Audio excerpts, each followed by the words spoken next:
किसी भी महापुरुष का जीवन उठाकर देख लीजिए, वह कठिनाइयों का एक जीता जागता इतिहास मिलेगा। किसी उद्देश्य के लिए जीवन भर कठिनाइयों से जूझते रहना ही महापुरुष होना है। कठिनाइयों से गुजरे बिना कोई भी अपने लक्ष्य को नहीं पा सकता। विद्वानों का कहना है कि जिस उद्देश्य का मार्ग कठिनाइयों के बीच से नहीं जाता, उसकी उच्चता में संदेह करना चाहिए। ऐसा नहीं कि संसार के सारे महापुरुष असुविधापूर्ण परिस्थिति में ही जन्मे और पले हों। ऐसे अनेकों महापुरुष हुए हैं जिनका जन्म बहुत ही संपन्न स्थिति में हुआ और वे जीवन भर संपन्नतापूर्ण परिस्थिति में ही रहे। यदि वे चाहते तो कठिनाइयों से बचकर भी बहुत से कार्य कर सकते थे, किंतु उन्होंने वैसा नहीं किया। जो असुविधापूर्ण परिस्थिति में रहे, उन्हें तो कठिनाइयों का सामना करना ही पड़ा। साथ ही जिन्हें किसी प्रकार की असुविधा नहीं थी, उन्होंने भी कठिन कामों को हाथ में लेकर कठिनाइयों को इच्छापूर्वक आमंत्रित किया।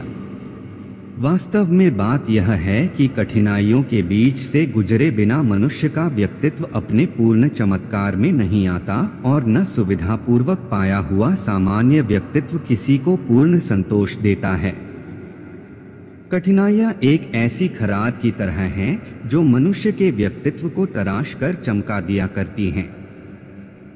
कठिनाइयों से लड़ने और उन पर विजय प्राप्त करने से मनुष्य में जिस आत्मबल का विकास होता है, वह एक अमूल्य संपत्ति होती है, जिसको पाकर मनुष्य को अपार संतोष होता है।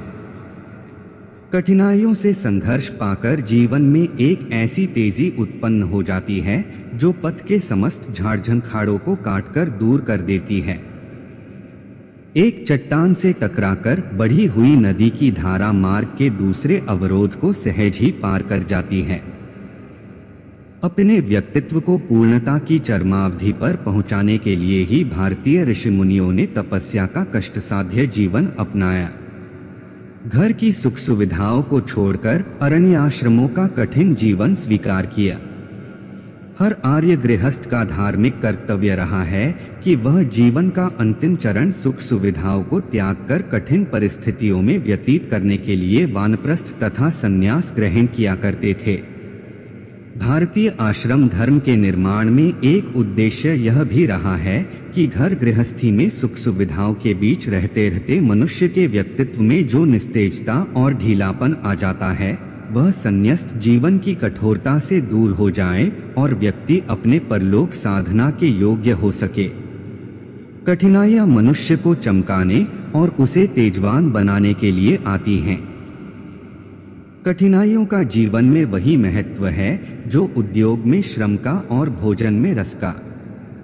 जीवन को अधिकाधिक कठोर और कर्मठ बनाने में कठिनाइयों की जिस प्रकार आवश्यकता है, उसी प्रकार चरित्र निर्माण के लिए भी कठिनाइयों की उपयोगिता है। मनुष्य का सहज स्वभाव है कि उसे जितनी ही अधिक छूट मिलती है, सुख सुविधाएं प्राप्त होती हैं, वह उतना ही निकम्मा और आलसी बनता जाता है और एक प्रमादपूर्ण जीवन संसार की सारी बुराइयों और व्यसनों का श्रमदान है। खाली और निठल्ला बैठा हुआ व्यक्ति सिवाय खुराफात करने के और क्या कर सकता है। यही कारण है कि उत्तराधिकार में सफलता पाए हुए व्यक्ति अधिकतर व्यसनी और विलासी हो जाते हैं। किंतु जो कठिनाइयों से जूझ रहा है, परिस्थितियों से टक्कर ले रहा है, असुविधाओं को चुनौती दे रहा है, उसे संसार की फिजूल बातों के लिए अवकाश कहा। उसके लिए एक एक क्षण का मूल्य है, जीवन की एक एक बूंद का महत्व है। जिस प्रकार मोर्चे पर डटे हुए सैनिकों की साहस और उत्साह की वृत्तियों के अतिरिक्त अन्य सारी वृत्तियां सो जाती हैं, उसी प्रकार कठिनाइयों के मोर्चे पर अड़े हुए व्यक्ति की समस्त प्रभावपूर्ण वृत्तियां सो जाती हैं। कष्ट और कठिनाइयों का अनुभव पाया हुआ व्यक्ति दूसरों के दुख दर्द को ठीक ठीक समझ लेता है और सामर्थ्य भर सहायता करने की कोशिश करता है। उसमें सहानुभूति, सौहार्द, सहयोग तथा संवेदना जैसे दैवी गुण आ जाते हैं। कष्ट पाया हुआ व्यक्ति दूसरे को सताने और दुख देने से डरता है। कष्ट और कठिनाइयां मनुष्य के अहंकार को नष्ट करके उसमें विनम्रता, श्रद्धा और भक्ति के भाव भर देती हैं। कठिनाइयों की कृपा से ऐसे अनेक गुण पाकर मनुष्य का चरित्र चमक उठता है और वह मनुष्यता से देवत्व की ओर बढ़ने लगता है। कठिनाइयां मनुष्य को स्वस्थ और सुदृढ़ बनाती हैं। कठिनाइयों से निकलने के लिए मनुष्य को जो श्रम करना पड़ता है वह स्वास्थ्य के लिए अनमोल रसायन सिद्ध होता है। जो परिश्रम करेगा वह स्वस्थ रहेगा ही, इस तथ्य में किसी भी तर्क वितर्क की गुंजाइश नहीं है। कठिनाई से उपार्जित सुख साधनों में जितना संतोष होता है उतना सहज उपलब्ध साधनों से नहीं। परिश्रम पूर्ण कमाई से 2 रुपए पाकर एक मजदूर जितना प्रसन्न और संतुष्ट होता है उतना ब्याज के 2000 रुपए पाकर एक साहूकार नहीं। कठिनाइयां मनुष्य जीवन के लिए वरदान रूप ही होती हैं, किंतु इन अमोघ वरदानों का लाभ वही उठा सकता है जो इनको संभालने और वहन कर सकने की सामर्थ्य रखता है। अन्यथा वह बोझ बनकर मनुष्य को कुचल भी देती है। जो परिश्रमी है, पुरुषार्थी है, साहसी और उत्साही है, वह इनको फलीभूत करके संसार की अनेक विभूतियों को उपलब्ध कर लेता है। जो आलसी, प्रमादी, कायर और अकर्मण्य है वह इनकी चपेट में आकर जीवन की समस्त सुख शांति से हाथ धो बैठता है। कठिनाइयों का मूल्य बहुत गहरा है। जो इन्हें विजय कर लेता है वह बहुत कुछ पा लेता है और जो इनसे हार बैठता है उसे बहुत कुछ चुकाना पड़ता है। कष्ट और कठिनाइयों को जो व्यक्ति विवेक और पुरुषार्थ की कसौटी समझकर परीक्षा देने में नहीं हिचकते, वे जीवन की वास्तविक सुख शांति को प्राप्त कर लेते हैं। किंतु जो कायर हैं, क्लीव हैं, आत्मबल से हीन हैं, वे इस परीक्षा बिंदु को देख डर जाते हैं जिसके फलस्वरूप हाय हाय करते हुए जीवन के दिन पूरे करते हैं।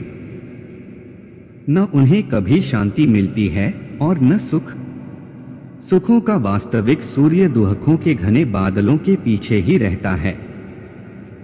जो इन बादलों को पार कर सकता है वही उनके दर्शन पाता है और जो दुहकों के गंभीर बादलों की गड़गड़ाहट से भयभीत होकर दूर खड़ा रहता है वह जीवन भर सुख सूर्य के दर्शन नहीं कर सकता। वास्तविक सुख को प्राप्त करने के लिए आवश्यक है संसार के दुहकों का झूठा पर्दाफाश किया जाए।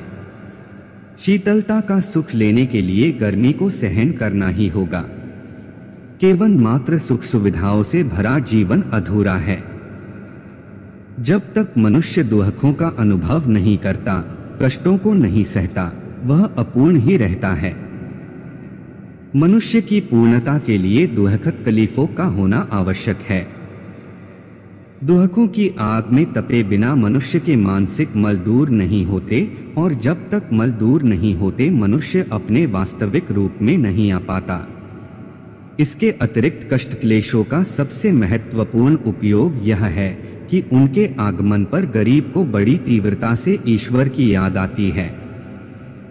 दुहक की तीव्रता मनुष्य में ईश्वरीय अनुभूति उत्पन्न कर उसके समीप पहुंचा देती है। कष्ट और क्लेशों के रूप में मनुष्य अपने संचित कर्मफलों को भोगता हुआ शनैः शनैः परलोक का पथ प्रशस्त किया करता है। जहां दुहक की अनुभूति नहीं, वहां ईश्वर की अनुभूति असंभव है।